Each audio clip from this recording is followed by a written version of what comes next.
Alhamdulillah wassalatu wassalamu ala Rasulillah nabiyina Muhammadin wa alihi wa sahbihi wa man walah. Asyhadu an la ilaha illallah wahdahu la syarikalah wa asyhadu anna Muhammadan abduhu wa rasuluh.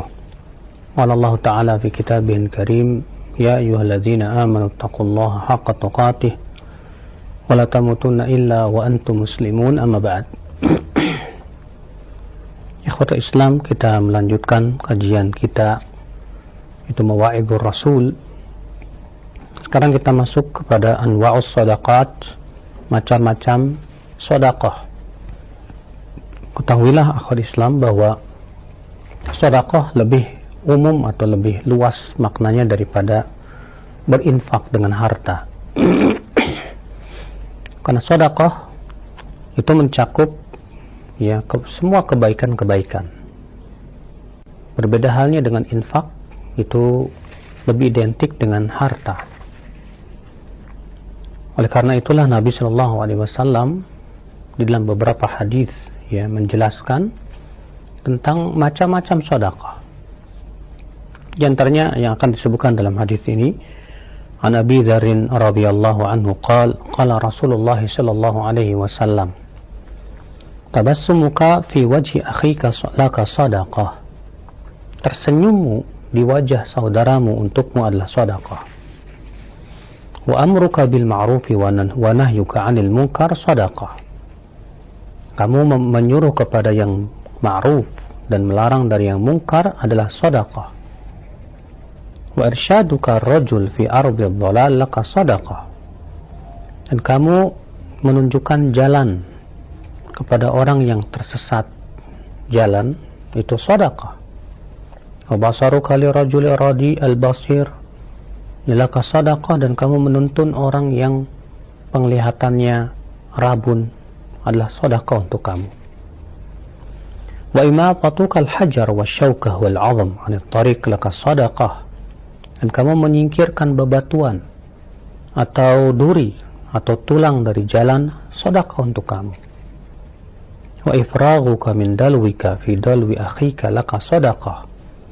Dan kamu menuangkan air dari ember untuk ember saudaramu, itu adalah merupakan sedekah. Dikeluarkan Imam At-Tirmidzi di nomor 1956. Di sini Nabi Shallallahu Alaihi Wasallam menjelaskan kepada kita yaitu macam-macam sedekah. Pertama, Nabi menyebutkan tabassum, itu tersenyumnya wajahmu di hadapan saudaramu. Karena akhwat Islam azani Allah wa yakum, kita berusaha agar dengan senyum kita hati teman kita, saudara kita itu menjadi senang melihat kita ketika kita bertemu dengan mereka.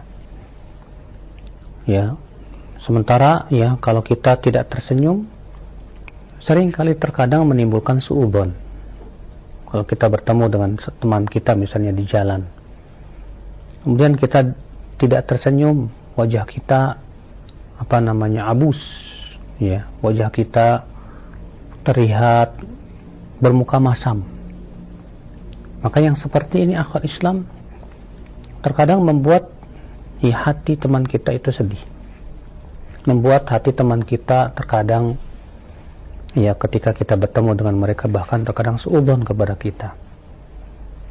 Maka dengan kita tersenyum itu tidak menjatuhkan harkat diri kita, tapi tersenyum itu menebar akhwat Islam azani Allah rasa cinta di hati-hati manusia, sebagaimana itu dilakukan oleh Nabi Shallallahu Alaihi Wasallam. Beliau bertemu dengan para sahabatnya dalam keadaan wajahnya berseri-seri.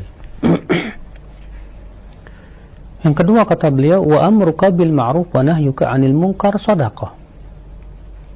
Kamu memerintahkan kepada kebaikan dan melarang dari kebaikan adalah sedekah.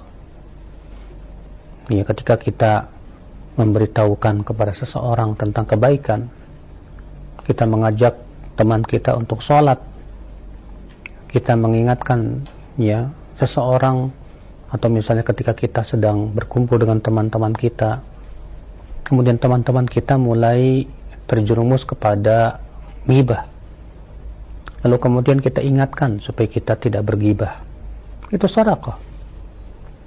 Ya, ketika kita bersama teman-teman kita, lalu teman-teman kita misalnya ya melihat di jalan seorang wanita dan tidak menundukkan pandangannya, lalu kita ingatkan, sedekah. Ikhwatul Islam azan ya Allah wa iyyakum. Maka ya, amar ma'ruf nahi mungkar tentunya termasuk sedekah. Akan tetapi tentunya dengan cara yang baik, dengan cara yang ihsan, dengan cara yang lemah lembut. Ya. Adapun kemudian beramar ma'ruf nahi mungkar dengan cara yang arogan, dengan cara yang kasar, maka hakikatnya perbuatan tersebut terkadang malah membantu syaitan untuk membuat manusia lari dari jalan Allah Subhanahu wa taala. Kemudian kata beliau, wa irsyaduka rajul fi ardil dhalal laka sadaqah. Kamu menuntun atau menunjukkan jalan orang yang tersesat jalan, karena dia tidak tahu jalan akhirnya tersesat. Maka pada waktu itu sedekah untuk kamu. Ini kebaikan. Ya, apabila kita menunjukkan orang yang tersesat jalan itu sedekah, bagaimana kalau kita menunjukkan hidayah kepada manusia yang tersesat, yang tidak mengetahui ilmu, yang tidak memahami tentang jalan menuju surga dan jalan menuju api neraka. Kemudian kita beritahukan dengan ilmu, dengan dalil, dengan hujjah. Maka ini sedekah yang sangat besar di sisi Allah Subhanahu wa taala untuk kita sendiri. Ya, demikian pula wa basaruka li rajul aradi al basar laka sadaqah. Ya, kamu menuntun orang yang matanya rabun, ya, yang susah melihat. Lalu kemudian kita berusaha untuk membantu melihatnya. Maka itu sedekah. Ya, karena akal Islam azan ya Allah wa iyyakum, membantu orang lain di dalam kebaikan-kebaikan ini subhanallah bernilai sedekah ya untuk diri kita sendiri sebagai pahala yang besar. Maka ini menunjukkan bahwa Islam yang menganggap bahwa semua perbuatan baik kita kepada orang lain itu adalah merupakan sedekah. Perbuatan yang kita lakukan kepada teman kita, saudara kita berupa kebaikan-kebaikan adalah sedekah. Wa imatatukal hajar wa syaukah wal 'azm 'anil tariq laka sadaqah. Kamu menyingkirkan batu atau duri atau tulang dari jalan itu sedekah.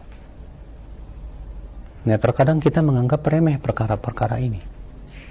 Akan tetapi ternyata ya, perkara-perkara yang remeh, yang banyak diremehkan oleh banyak orang, saat kita lakukan dengan penuh keikhlasan dan berusaha untuk menjalankan perintah Nabi SAW, terkadang itu bisa menjadi besar pahalanya di sisi Allah Subhanahu wa taala. Sebagaimana disebutkan dalam hadis ya, bahwa Nabi SAW ketika Isra Mi'raj melihat seorang laki-laki yang mondar-mandir di dalam surga disebabkan ranting yang ia awaskan dari jalan. Ya. Nah, ini akal Islam. Semua ini adalah merupakan jenis-jenis sedekah. Lalu apakah kita sudah berusaha bersedekah ya, dengan senyum kita, dengan amar ma'ruf nahi mungkar kita, dengan lisan-lisan kita berusaha untuk bersedekah. Ya, bahkan di zaman sekarang kita bisa bersedekah dengan jari jemari kita. Kita menyampaikan hadis di media sosial, tentunya hadis yang sahih, disertai penjelasan dari ya, para ulama. Kita menyampaikan juga kata-kata mutiara yang itu bermanfaat untuk hati manusia. Ya. Lalu kemudian kita share dan dibaca oleh banyak orang, itu sedekah untuk diri kita. Akhwal iman azan ya Allah wa yakum. Kemudian beliau bawakan ma'alil umur, perkara-perkara yang mulia. An Abi Hurairah radhiyallahu anhu qala Rasulullah sallallahu alaihi wasallam, ya Aba Hurairah, kun wari'an takun a'badan nas, wa kun qani'an takun ashkaran nas, wa hibba lin nasi ma tuhibbu li nafsik takun mu'minan, wa ahsin jiwara man jawarak takun musliman, wa aqilla adh-dhahik fa inna kathrata adh-dhahik tumitul qalb. Rawahu Ibnu Majah. Dari Abu Hurairah, semoga Allah meridainya, bahwa Nabi SAW memberikan beberapa wasiat kepada Abu Hurairah. Apa wasiat Nabi SAW kepada Abu Hurairah? Yang pertama, kun wari'an, jadilah kamu orang yang wara'. Takun a'badan nas, niscaya kamu akan menjadi manusia yang paling beribadah. Apa itu wara', saudaraku sekalian?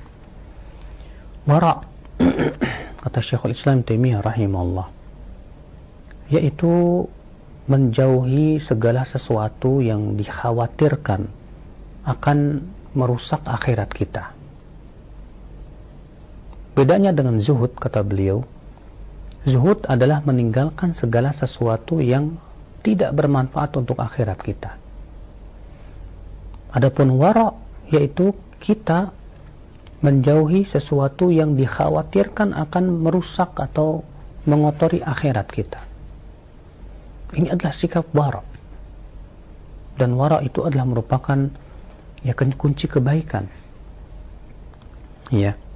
Sebagaimana sebagian riwayat di mana Nabi sallallahu alaihi wasallam mengatakan bahwa kunci agama itu adalah wara'. Karena dengan wara' itu akan membuat kita berhati-hati dalam kehidupan kita. Dalam berucap, orang yang wara' berusaha untuk jangan sampai mengucapkan sesuatu yang bisa menjerumuskan kepada keburukan. Di dalam makan, orang yang wara' berusaha menjauhi makanan-makanan yang syubhat, karena dikhawatirkan itu akan bisa merusak akhiratnya. Orang yang wara' di dalam pakaian, dia berusaha untuk memakai pakaian-pakaian yang benar-benar dipastikan kehalalannya dan kesuciannya. Ya, walaupun tidak was-was tentunya. Dan ia jauhi sesuatu yang sifatnya syubhat karena khawatir itu bisa merusak agamanya. Ya, demikian di dalam segala macam perkara. Ketika dia mau bersikap, dia mau berbuat sesuatu, dia melihat dulu dengan cara keilmuan. Apakah sikap dia ini akan menjerumuskan kepada neraka atau merusak akhiratnya atau tidak. Nah, itulah wara' akhul Islam azan ya Allah wa yakum. Kalau kita wara', maka kata Rasulullah SAW, kita akan menjadi orang yang paling beribadah kepada Allah. Sebab orang yang wara', dia akan tinggalkan perbuatan yang sia-sia jika ternyata yang sia-sia itu malah menjerumuskan kepada kemaksiatan, atau kemudian melalaikan dari kebaikan. Karena wara' itu menjadikan dia khawatir, ya, perbuatan-perbuatan yang ia lakukan itu bisa merusak akhiratnya. Subhanallah. Makanya Nabi SAW mengatakan bahwa jadilah kamu orang yang wara'. Niscaya kamu akan menjadi orang yang paling beribadah kepada Allah Subhanahu wa ta'ala. Wasiat yang kedua, wa kun qani'an takun ashkaran nas. Jadilah kamu orang yang qanaah. Niscaya kamu akan menjadi orang yang paling bersyukur. Apa itu qanaah, saudaraku? Qanaah adalah merupakan rasa puas dengan apa yang Allah berikan kepada kita walaupun sedikit. Dan kita tidak panjang angan-angan. Ya, kadang ada orang yang sudah diberikan oleh Allah Subhanahu wa ta'ala harta, tapi hatinya masih mengharapkan yang lebih dari itu dan tidak merasa puas dengan yang ada. Yang akibatnya mudah sekali hatinya terkena cinta dunia, ya, hatinya mudah terkena penyakit dengki dan yang lainnya. Maka Nabi sallallahu alaihi wasallam mengatakan kun qani'an. Jadilah kamu orang yang qanaah. Kamu sudah merasa cukup apapun yang Allah berikan kepada kamu. Bukan berarti kita tidak terus berusaha mencari harta selama tujuannya untuk kebaikan, silahkan. Tapi ketika kita sudah berusaha dan Allah berikan ternyata ya seadanya, ya sudah, kita berusaha untuk qanaah. Dan ini ya, qanaah itu akhwal Islam sulit untuk kita dapatkan kecuali kalau kita menganggap dunia ini sesuatu yang hina. Karena qanaah ini hakikatnya adalah kekayaan hati. Yang Rasulullah SAW sudah kita pernah sebutkan hadisnya. Laisal ghina an kathratil arab, walakinnal ghina ghinan nafs. Bukanlah kekayaan itu banyaknya harta benda. Akan tetapi hakikat kekayaan itu adalah kaya hati. Kaya hati itu artinya hati kita kaya. Dia merasa cukup dengan apa yang Allah berikan kepada kita. Itulah qanaah. Dan kekayaan hati akal Islam tidak mungkin kita raih kecuali dengan kita mengharapkan akhirat. Sebagaimana Nabi SAW sabda, man kanat hammuhul akhirah yathabbatallahu alaihi amrah wa ja'ala al-ghina fi qalbih wa atathu ad-dunya wa hiya raghimah. Siapa yang di hatinya keinginan terbesarnya adalah kehidupan akhirat, maka kata Rasulullah SAW, Allah akan kokohkan urusannya dan Allah akan jadikan kekayaan itu di hatinya, dan dunia akan mendatanginya dalam keadaan dunia itu hina di matanya. Subhanallah, saudara-saudaraku sekalian. Orang yang qanaah hakikatnya orang kaya. Ya, ketika Rasulullah SAW berjalan bersama Abu Dzar, lalu kemudian melihat ya rumah yang jelek, atau Rasulullah SAW pernah bertanya kepada Abu Dzar, "Wahai Abu Dzar, menurut kamu orang kaya itu siapa, hai Abu Dzar?" Kata Abu Dzar, "Wahai Rasulullah, orang kaya itu orang yang banyak harta bendanya." Kata Rasulullah, akan tetapi orang kaya itu adalah orang yang hatinya kaya raya. Iya, itulah orang kaya, saudaraku. Hakikat kekayaan itu adalah yang ada di hati kita. Makanya Imam Asy-Syafi'i rahimahullah berkata, "Idza ma kunta dza qalbin qanu'in fa anta wa malikud dunya sawa." Jika kamu memiliki hati yang qanaah, yang selalu merasa cukup dan merasa puas dengan apa yang Allah berikan, maka kamu dengan raja-raja dunia itu setara. Tapi ketika hati kita tidak pernah puas, tidak pernah merasa cukup, walaupun sudah diberikan oleh Allah harta yang melimpah, wallahi hati kita berarti miskin. Dan itu hakikat orang miskin, saudaraku.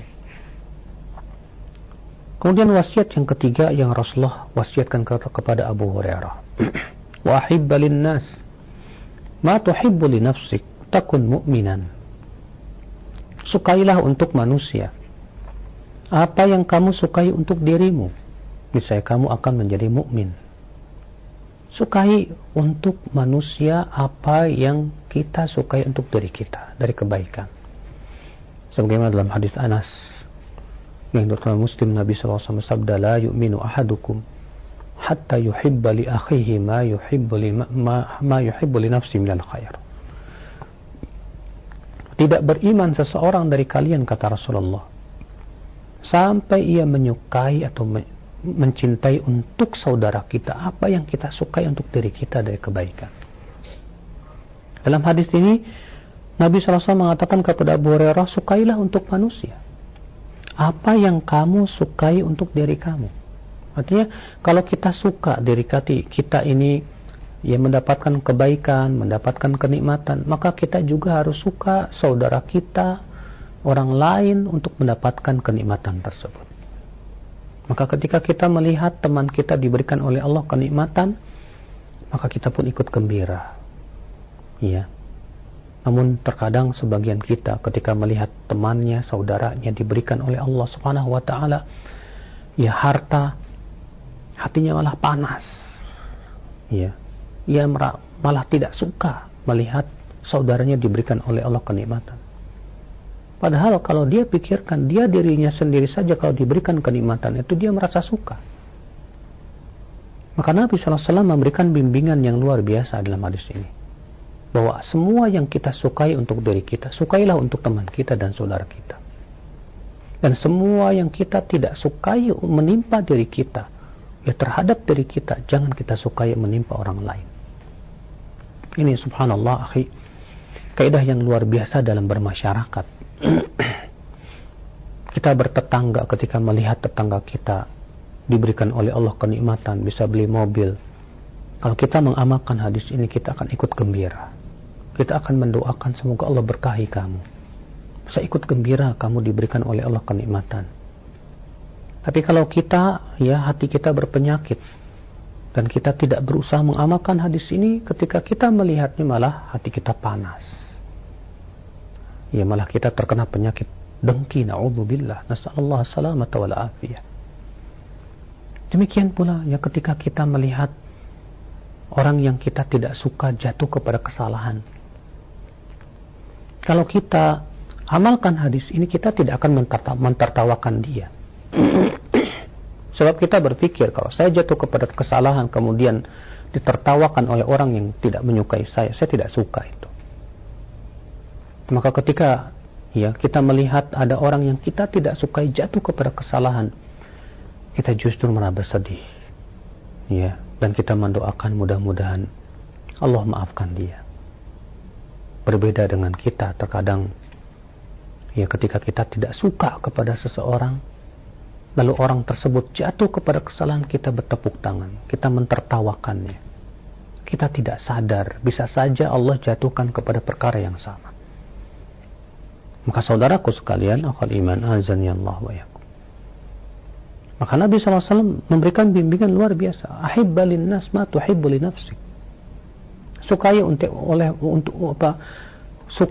untuk manusia apa yang kamu sukai untuk dirimu sendiri.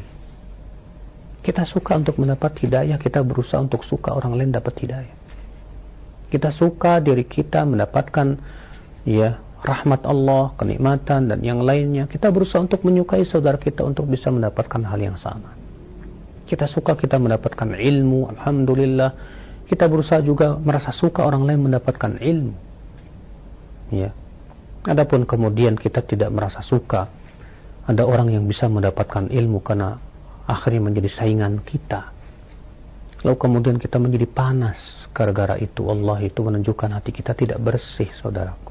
Kita belum mengamalkan hadis ini. Ya. Seorang guru ketika melihat muridnya lebih alim, misalnya lebih banyak keilmuannya daripada dirinya, dia merasa suka, sebab itu adalah merupakan konsekuensi dari hadis. Seseorang yang melihat saudaranya juga diberikan oleh Allah SWT kecerdasan yang lebih, kemampuan yang lebih, dia juga merasa suka, sebab ya dia pun merasa suka jika ternyata ia bisa mendapatkan hal tersebut. Maka kalau kita amalkan hadis ini, insya Allah hati kita bersih dari dengki, insya Allah hati kita bersih daripada yang namanya iri hati. Ya, saat kita merasa suka untuk orang lain apa yang kita sukai untuk diri kita. Kemudian wasiat berikutnya, ya wasiat Rasulullah kepada Abu Hurairah. Wa ahsin jiwara man jawarak, takun musliman. Dan berbuat baiklah kamu kepada tetangga yang kamu bertetangga dengannya, niscaya kamu akan menjadi seorang muslim yang sejati.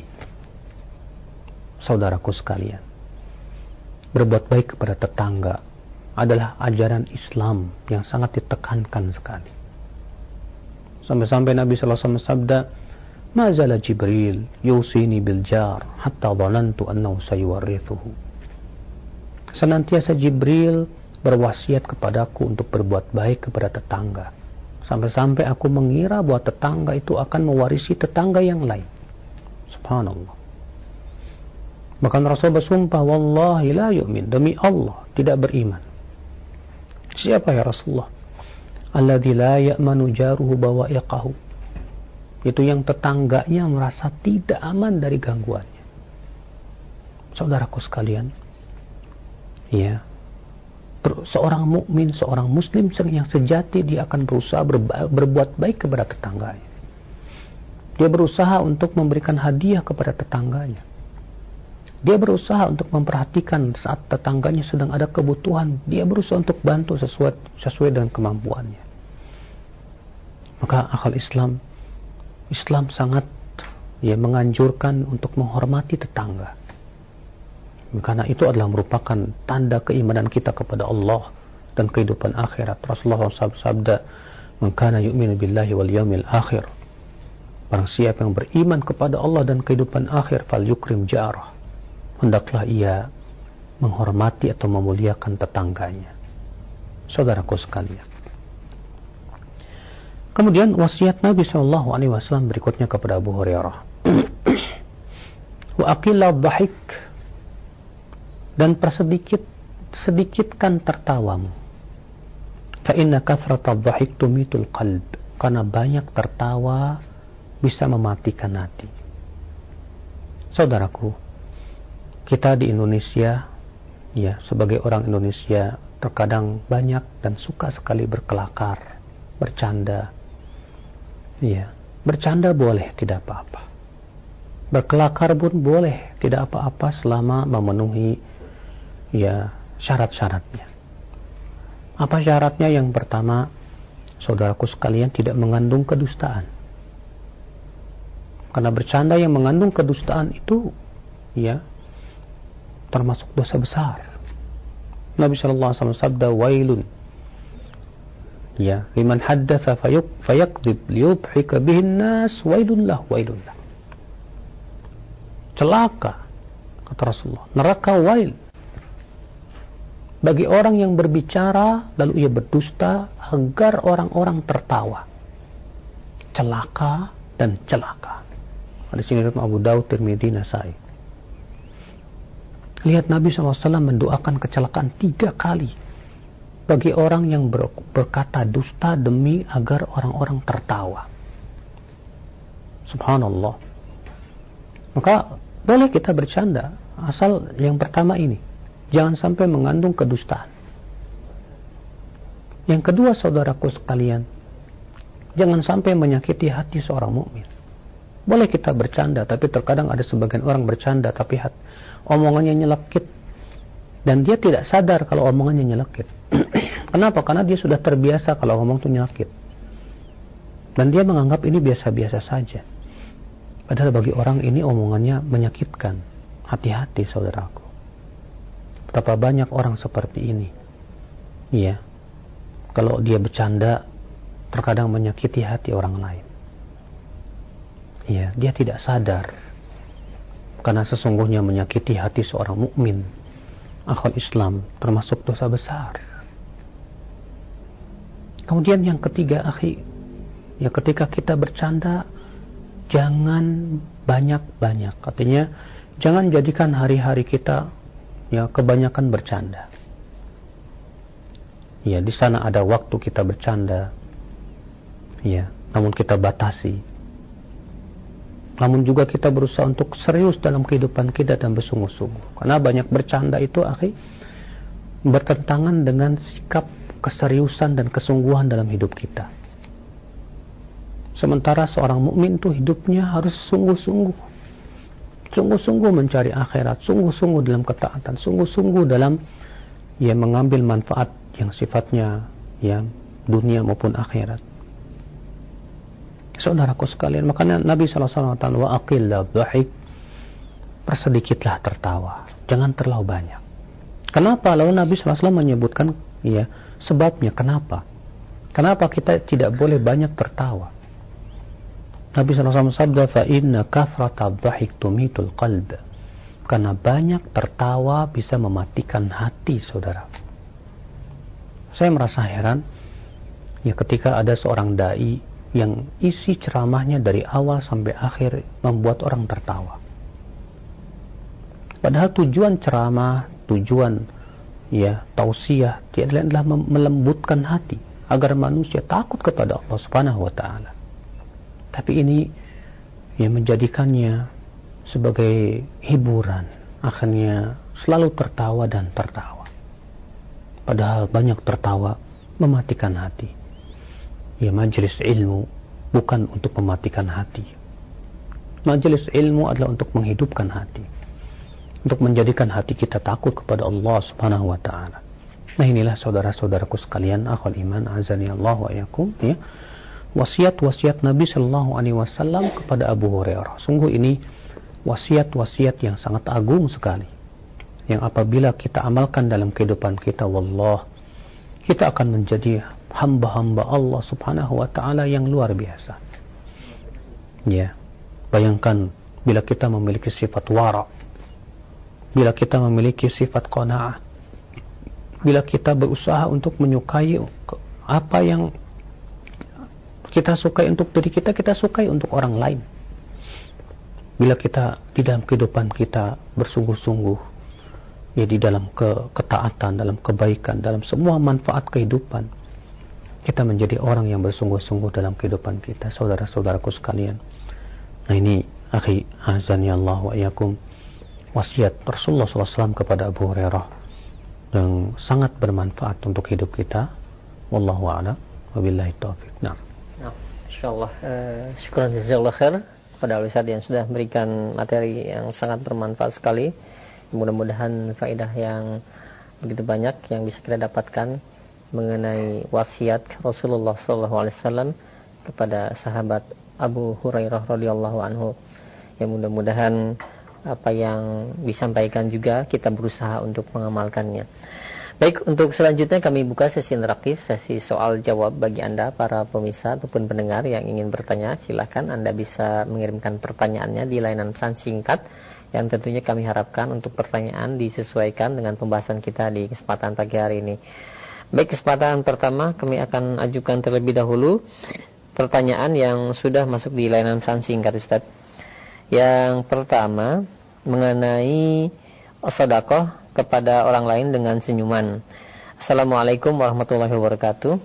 Ya Ustaz, seringkali kita hidup bermasyarakat ketika berpapasan dengan orang-orang yang kita kenal atau tetangga di jalanan, baik ketika akan pergi ataupun ketika akan pulang ke rumah, maka pasti keluar pertanyaan dari mana atau mau kemana. Nah, terkadang kita bingung mau jawab seperti apa. Nah, bagaimana sebenarnya ada dalam hal tersebut, Ustaz? Akhul Islam, ketika bertanya kepada teman kita mau kemana atau dari mana, ini pertanyaan yang tidak disukai oleh salafus saleh.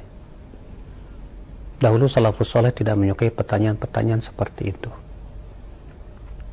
Ya, maka kalau kita bertemu dengan teman kita, tidak usah kita berkata mau kemana atau dari mana. Ya, ini istilahnya kalau orang Indonesia namanya kepo. Ya. Dan kepo seperti ini tidak baik, saudaraku. Maka kalau kita ditanya oleh teman kita mau kemana, ya terserah. Kalau kita mau jawab, silakan jawab. Kalau kita tidak jawab, ya maka berusahalah untuk tersenyum saja kepada dia. Kalau kita jawab, oh mau ke sana, dia tanya lagi, ada keperluan apa? Ya bilang saja, maaf ya, jangan kepo. Ya, karena tidak perlu kita mengurus urusan orang lain. Kadang banyak di antara kita itu senang ya memikirkan urusan orang lain atau campur tangan dalam urusan orang lain. Ya, yang tidak perlu kita tanya, kemudian kita tanya. Maka tentu kita mulai dari diri kita sendiri.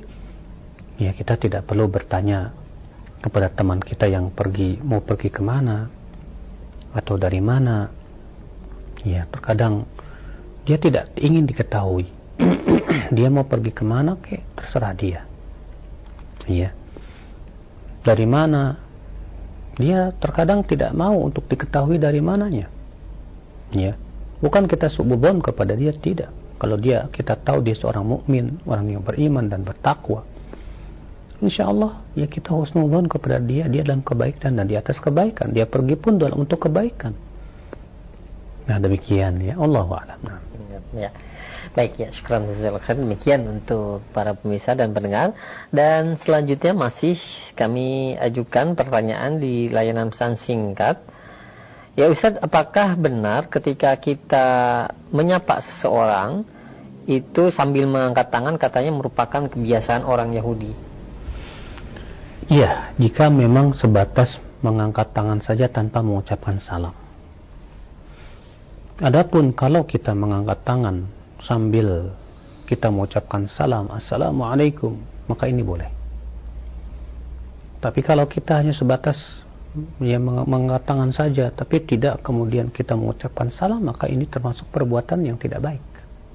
Karena dikhawatirkan malah tasyabuh dengan orang-orang Yahudi. Oleh karena itu, ya kita berusaha, ya saat kita bertemu dengan teman kita, jangan hanya sebatas melambaikan tangan, akan tetapi ucapkan sesuatu yang bermanfaat untuk diri kita dan untuk diri dia. Apa itu ucapan salam. Dan Nabi SAW menganjurkan umatnya untuk menebarkan salam. Nabi SAW sabda, afsyus salam ya bainakum. sebarkan salam di antara kalian, kata Rasulullah sallallahu alaihi wasallam. Nah. Ya, baik, syukran atas jawabannya. Demikian, dan selanjutnya masih kami angkat pertanyaan di layanan pesan singkat kembali. Ya, ada pertanyaan, ya Ustaz, apakah dibenarkan rizki di dalam suatu rumah tangga itu disandarkannya kepada seseorang, misalkan karena istri yang membawa keberkahan atau sebaliknya, Ustaz? Pertama, apabila kita mengatakan istri membawa keberkahan, lalu kita sandarkan hati kita dan kita menganggap bahwa istri kita lah yang sebab munculnya keberkahan ini, maka ini jelas tidak dibenarkan. Kenapa? Karena barokah itu semua dari Allah subhanahu wa ta'ala. Keberkahan itu milik Allah subhanahu wa ta'ala, seluruhnya milik Allah subhanahu wa ta'ala. Maka Allah subhanahu wa ta'ala berfirman, Tabarakalladzi biyadihil mulk. Tabarak, artinya yang memiliki keberkahan. Dan barokah itu semua dari Allah. Allah memberikan keberkahan kepada siapa yang Allah kehendaki. Kedua, kalau yang dimaksud keberkahan dari istri, maksudnya bahwa disebabkan kita pernikahan dengan istri kita, insya Allah Allah berkahi dari pernikahan dengan istri.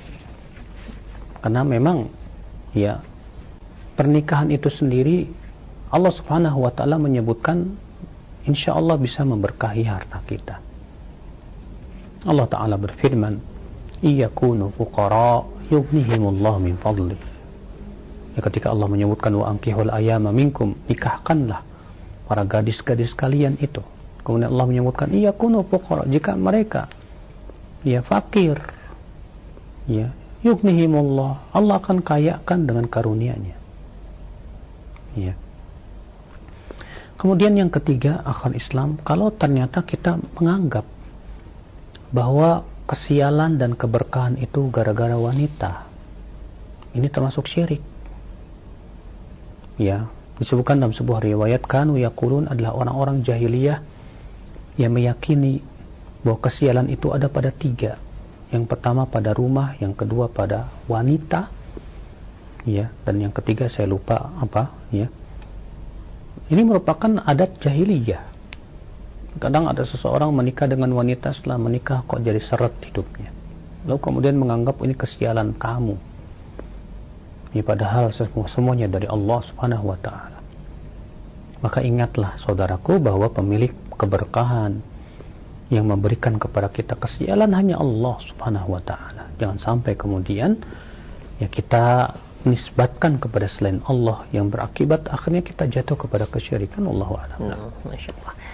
Baik, syukran jazakallahu atas jawaban Ustaz. Demikian untuk para pemirsa dan pendengar, tiga pertanyaan sudah kami ajukan di layanan pesan singkat, dan selanjutnya kami berikan kesempatan untuk Anda yang ingin bertanya langsung, silakan kami tunggu di layanan telepon di 0218236543.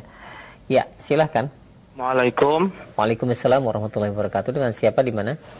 Ini dengan Kadan dari Cianjur. Silakan Pak Kadan. Ya, benar Pak Ustadz. Saya ini seorang yang tidak bisa melihat, dan saya juga tinggal di lingkungan yang tidak sesuai dengan sunnah, masih tercampur baur antara sunnah dan tidak sunnah, Pak Ustadz. Dan saya ini menurut ilmu itu hanya cukup dengan mendengarkan TV-TV sunnah dan menanyakan kepada Ustadz, dengan juga merekam apa yang dijawab oleh Ustadz, Pak Ustadz. Yang saya tanyakan, saya ingin belajar tentang sholat, Pak Ustadz.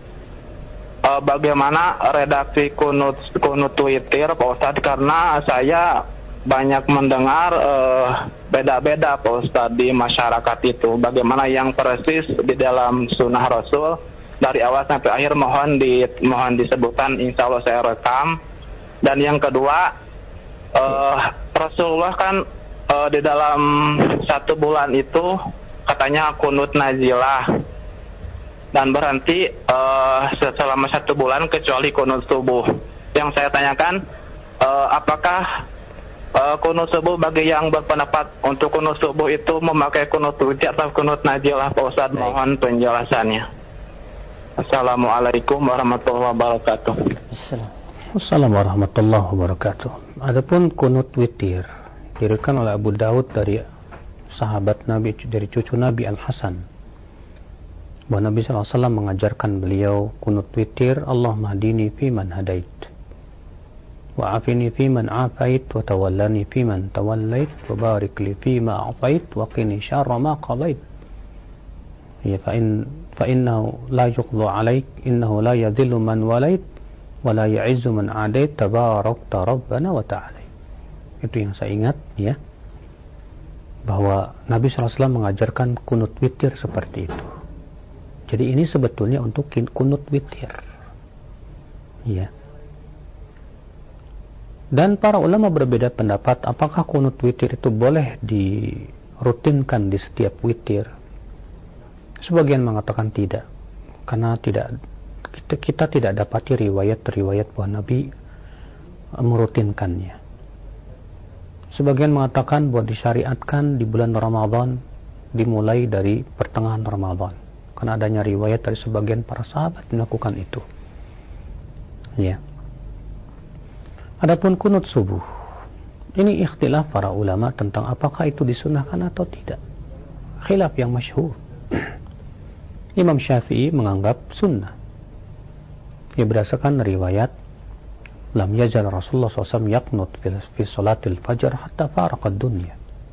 Senantiasa Rasulullah SAW ya terus kunut subuh sampai meninggal dunia.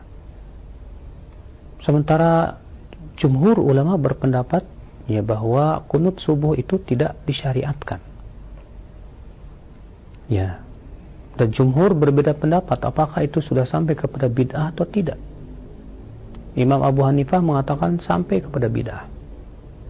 Berdasarkan riwayat Abu Malik Al-Ashja'i, di mana Abu Malik bertanya kepada ayahnya, "Hai ayahku, engkau sholat di belakang Rasulullah, Abu Bakar, Umar, Uthman dan Ali. Apakah yaqnutuna fi salatil fajr? Apakah dahulu mereka kunut di salat subuh?" Apa kata ayahnya? "Ai bunayya muhdats." Hai anakku, itu semua diada-adakan. Atas dasar itulah Abu Hanifah menganggap itu bid'ah. Ini juga pendapat Sa'id bin Jubair. Sementara ya Imam Malik, Imam Ahmad dan kebanyakan ahli hadis yang menganggap itu belum sampai kepada bid'ah, tapi hanya sebatas tidak disyariatkan saja. Kenapa? Karena mereka memandang hadisnya dhaif. Ya. Inilah permasalahannya. Sebagaimana sering saya jelaskan, bahwa sumber perselisihannya itu karena apakah hadis yang kita sebutkan tadi bahwa Rasulullah SAW senantiasa kunut subuh sampai meninggal dunia itu hadis yang sahih atau hadis yang dhaif. Mereka yang mensahihkannya mengatakan sunnah, mereka yang mendhaifkannya mengatakan tidak sunnah. Ya, alasannya di situ sumbernya adalah karena ada perawi yang bernama Abu Ja'far Ar-Razi Isa bin Mahan. Walaupun yang paling kuat dalam hal ini pendapat jumhur, karena ya Abu Ja'far Ar-Razi Isa bin Mahan, ya para ulama menyatakan ia lemah dari sisi hafalannya. Dia buruk hafalannya, sebagian disebutkan juga oleh Al-Hafidz Ibnu Hajar dan Taqribut Tahdzib dan yang lainnya. Maka dari itulah ya saya condong kepada pendapat jumhur ya bahwa kunut subuh tidak disyariatkan, ya, karena hadisnya tidak sahih. Wallahu a'lam. Nah, syukran jazakallahu demikian, dan kami harapkan dan kami himbau untuk para pemirsa agar lebih luas lagi dari pembahasan yang telah dibahas tadi, agar kiranya pertanyaan disesuaikan dengan bahasan di kesempatan pagi hari ini. Baik, yang kedua silakan untuk Anda yang ingin bertanya langsung kembali di 0218236543. Iya, dikecilkan terlebih dahulu, sudah masuk. Iya, dimatikan saja volume televisi atau radionya. Baik. Iya. Assalamualaikum, dengan siapa di mana?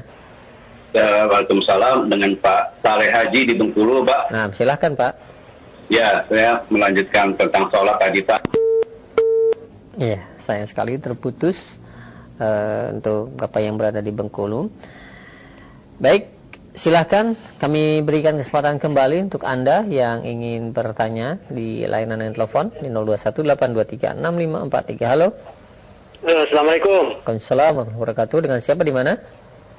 Bustanuddin di Solo, Sumatera Barat. Bustanuddin. Silakan Pak Bustanuddin. Begini Ustaz, kan berkah itu milik Allah semata kan Ustaz. Berkah itu milik Allah semata. Kemudian sering orang mengatakan berkat doa, berkat sabar, berkat usaha. Apakah kata-kata ini mengandung syirik Ustaz atau tidak? Mohon penjelasannya. Assalamualaikum warahmatullahi wabarakatuh. Waalaikumsalam warahmatullahi wabarakatuh. Harus kita pahami dulu bahwa pertama memang berkah itu milik Allah. Yang kedua, Allah memberkahi segala sesuatu dengan izinnya. Di antara yang Allah berkahi adalah amalan saleh. Amalan saleh semua adalah keberkahan. Maka dikatakan keberkahan doa, keberkahan sedekah, keberkahan amalan saleh. Kita katakan betul, doa, sedekah, amalan saleh, semua itu adalah merupakan keberkahan yang Allah berkahi padanya. Maka kalau dikatakan dengan keberkahan doa, insya Allah akan begini dan begitu, keberkahan, maka itu memang ada dalil-dalil yang menunjukkan bahwa amalan soleh diberkahi oleh Allah Subhanahu wa taala.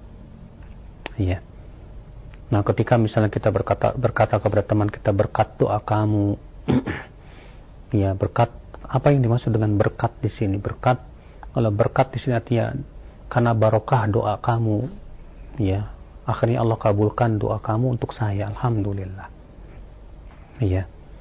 Kalau maksudnya berkat artinya karena doa kamu berkat, artinya doa kamu yang mendoakan saya dan itu semoga menjadi barokah untuk kamu dan untuk saya, dan Allah kabulkan untuk diri saya, maka semua ini tidak mengapa kita ucapkan. Kenapa? Karena semua amalan soleh itu adalah keberkahan.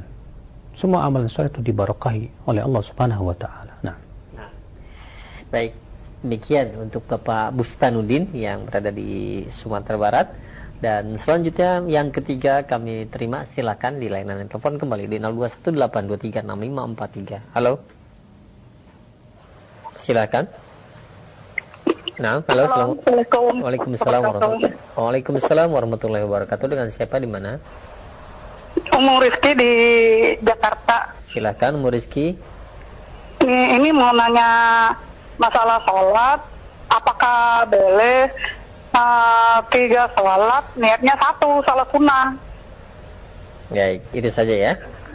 Baik, Ibu. Iya, baik Umur Rizky, ditunggu jawabannya. Iya, itu aja. Assalamualaikum. Waalaikumsalam warahmatullahi wabarakatuh. Pendapat jumhur ulama, mayoritas ulama berpendapat bahwa menggabungkan beberapa niat dalam satu sholat sunnah, selama itu adalah selevel sama-sama sholat sunnah, itu diperbolehkan. Bila kita misalnya kita masuk ke masjid setelah berwudu, kita niat 3 in 1 istilahnya kita niat sholat tahiyat masjid, kita niat sholat wudu dan sholat duha sekaligus, maka itu diperbolehkan. Pendapat jumhur mengatakan boleh, sementara Ibnu Hazm mengatakan tidak boleh. Kenapa kata Ibnu Hazm? Karena Rasulullah SAW innamal a'malu binniyah. Ini amal itu dengan niat, berarti harus dengan niat masing-masing. Sementara jumhur dengan berdalil dengan hadis yang sama menunjukkan, mengatakan boleh menggabungkan beberapa niat dalam satu amal, karena Rasulullah SAW innamal a'malu binniyat, dengan bentuk jamak.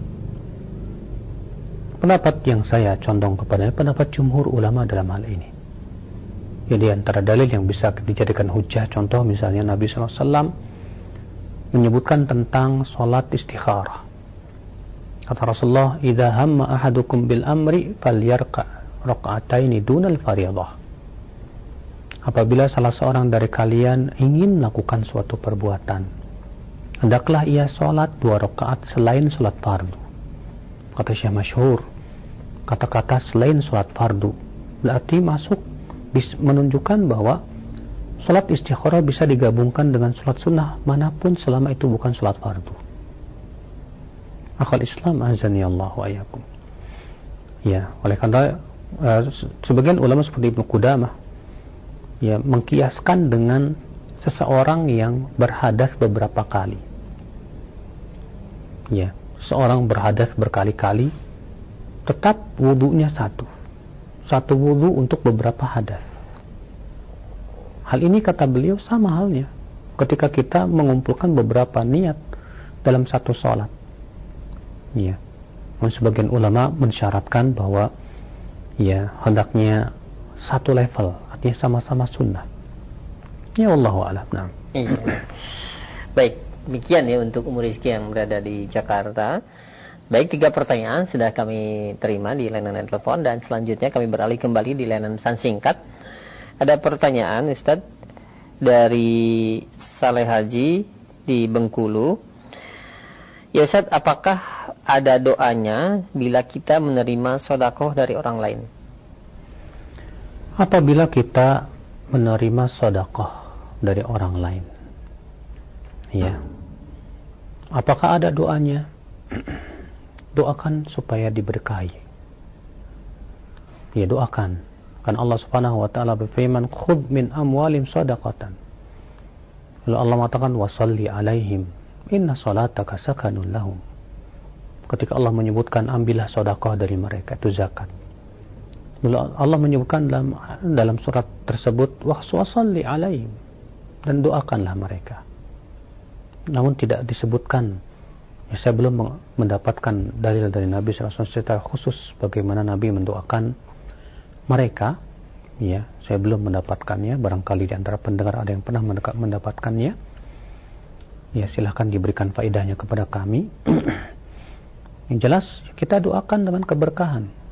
Semoga Allah memberkahi hartanya. Semoga Allah mengampuni dosanya. Semoga Allah Subhanahu wa taala merahmatinya. Ya. Yang jelas kita berusaha untuk doakan orang yang berbuat baik kepada kita. Dan disebutkan dalam riwayat Imam Ahmad, man sana'a ilaika ma'rufan fakafi'uh, fa illam tukafi'uh yafad'u lahu hatta tarau annakum qad kafa'tumuh. Siapa yang berbuat baik kepada kamu, maka balaslah dengan yang sama. Jika kamu tidak bisa membalas dengan yang sama, maka doakanlah sampai kamu merasa kamu sudah membalas kebaikannya itu. Dan dalam riwayat Tirmidzi, ya, bahwa Nabi SAW menyebutkan orang yang mengucapkan jazakallahu khaira kepada orang yang berbuat baik kepadanya, faqad ablagha fi tsana, maka sungguh ia telah telah cukup di dalam memberikan pujian. Ya, maka kita berusaha. Ya, kalau ada orang datang memberikan kepada kita sedekah ataupun kebaikan, kita ucapkan jazakallahu khaira. Ya, semoga Allah memberikan kepada kamu balasan kebaikan. Lalu kita doakan dia supaya diberkahi hartanya, ya, diampuni dosanya. Allahu a'lam. Yang jelas, orang yang bersedekah jangan sampai mengharapkan doa dari yang disedekahi. Jangan.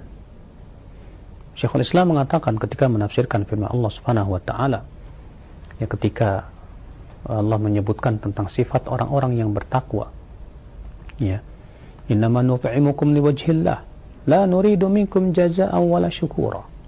Kami memberimu makan karena Allah. Kami tidak mengharapkan balasan dan tidak pula terima kasih. Kata Syekhul Islam, siapa yang bersedekah dan masih mengharapkan doa dari orang yang disedekahi, ia tidak masuk dalam hadis tersebut. Kenapa? Karena ia ternyata masih mengharapkan pamrih, masih mengharapkan balasan. Sementara Allah mensifati orang yang beriman itu, kami memberi makan itu karena Allah saja, tidak mengharapkan balasan, tidak pula mengharapkan terima kasih. Bahkan ucapan terima kasih saja dia tidak mengharapkannya. Itu menunjukkan keikhlasan yang luar biasa. Ya, wallahu a'lam. Nah, insyaallah. Baik, jazakallahu khair. Demikian untuk yang bertanya di layanan pesan singkat, ya. Dan selanjutnya masih kami akan ajukan pertanyaan. Ya Ustaz, mohon pencerahannya. Tatkala kita membutuhkan uang untuk memenuhi kebutuhan makan untuk esok hari atau biaya sekolah yang mendesak, kami minta kepada Allah Subhanahu wa taala dan ternyata Allah kabulkan, namun berupa kemudahan orang lain meminjamkan hutang kepada kami. Nah, apakah hutang termasuk rezeki Allah yang Allah berikan kepada saya tersebut, sedangkan kami tidak ingin berhutang. Mohon penjelasannya Ustaz. Pertama, seorang mukmin ya jangan memudah-mudahkan masalah hutang, kecuali kalau memang sudah betul-betul sangat membutuhkan. Nah, ketika kita ya sedang membutuhkan, kita minta kepada Allah. Ternyata ada orang yang dengan sukarela mau menghutangkan uangnya kepada kita. Apakah itu termasuk rezeki? Iya, termasuk rezeki. Tapi minta kepada Allah ketika kita ya berhutang, minta kepada Allah kemudahan untuk membayar hutang-hutang kita. Karena hutang itu hakikatnya adalah beban yang akan kita terus ya dan akan terus diminta oleh Allah nanti pada hari kiamat. Maka ya ketika kita berhutang, saat kita berhutang, kita dalam keadaan memang mendesak. Yang kedua, dengan niat yang kuat untuk membayarnya. Dan sambil kita mohon kepada Allah kemudahan. Ya mudah-mudahan Allah memberikan kemudahan saya untuk membayar hutang-hutang tersebut. Iya. Wallahu a'lam. Nah. Ya, baik, sekarang jazakallahu atas jawaban saya demikian. Dan masih kami angkat kembali di layanan pesan singkat, ada pertanyaan. Ya Ustaz, saya ingin sekali berbakti kepada orang tua dan tidak ingin membantah. Namun seringkali dan hampir setiap hari saya disuruh untuk membelikan rokok. Nah, bagaimanakah caranya Ustaz agar saya tetap bisa berbakti kepada orang tua, tapi setiap hari jika tidak dibelikan, beliau pun pasti akan marah. Nabi sallallahu alaihi wasallam bersabda, "La ta'ata li makhluqin fi ma'siyatil khaliq." Tidak boleh menaati makhluk untuk memaksiati Allah. Iya. Lebih baik bapakmu marah kepadamu daripada Allah yang marah kepadamu. Maka kalau kamu disuruh beli rokok, bacakan hadis tersebut. Ya. Bapakku, aku tidak ingin memaksiatimu. Tapi Rasulullah bersabda, la ta'ata li makhluqin fi ma'siyatil khaliq.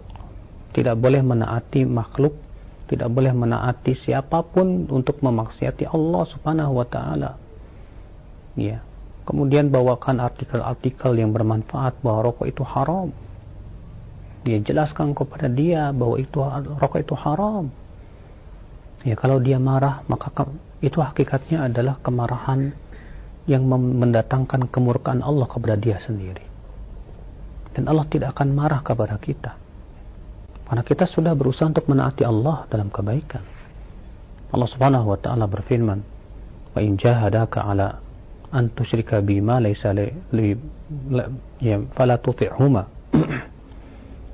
Wa in jahadaka 'ala an tusyrika bi. Apabila keduanya, yaitu orang tuamu, bersungguh-sungguh untuk memerintahkan kamu untuk berbuat syirik, ya, maka Allah mengatakan apa dalam ayat itu? Fala tuti'huma, jangan taati keduanya. Demikian pula semua maksiat kepada Allah, jangan taati orang tua kita dalam rangka berbuat maksiat kepada Allah. Ya, rokok haram.